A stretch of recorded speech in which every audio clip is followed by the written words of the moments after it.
இதை விட்டா வேற வழியே இல்லை. டாய் மணிகண்டா, எங்கடா? சொல்லுங்க மேஸ்திரி, சொல்லுங்க. நான் என்ன பண்ணணும்? விரல்ல கால் பவுன் மோதிரம் போட்டுருந்தம்பா, கை நெய்ரி கபாலத்துல விழுந்துச்சு. அதை கொஞ்சம் கையை விட்டு எடுத்துக்கூடா. அஸ்கு புஸ்கு யார்கிட்ட கப்ச்சு விடுற? டாய்லெட்ல நான் கை விட்டு எடுக்கணுமா? என்னால முடியாது, நீயே எடுத்துக்க. சரி விடு, உனக்கு குத்து வச்சது அவ்வளவுதான். இவ்வளவு நாள் என்கிட்ட வேலை செஞ்சுக்கிறிய, அந்த மோதிரத்தை அன்பளிப்பா கூடலாம்னு நினைச்சேன். நீ பார்த்தா இப்படி சொல்ற. அது அப்பனா கண்டிப்பா பித்தளை மோதிரமா தான் இருக்கும். திருட்டுக்கோட்டு கண்டுபிடிச்சிச்சு பாத்தியா?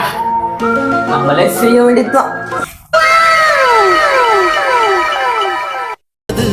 இந்த உலகம் என்பது இன்ப துன்பமுள்ள பாதையடா. ஆராரோ பாட இங்கு தாயும் இல்லை. மேஸ்திரி, உங்களை இந்த நிலைமையில பார்க்கறது ரொம்ப கொடுமையா இருக்குது. இந்த உலகிற கலவி அதுதானே நாங்க மோதத்தை தூக்கி போட்டேன். இப்ப பார்த்தா கலவெல்லாம் வந்து சேர்ந்துச்சு, என் மோதத்தை காணடா. விடுங்க மேஸ்திரி, அது பித்தளை மோதிரம் தானே, போனா போகட்டும். அவசரம் புத்தி நம்ம அது உள்ள போட்டுடா. அது பித்தளை இல்லடா, தங்கடா. என் கல்யாணத்துக்கு மச்சா அசிவரமா பித்தளை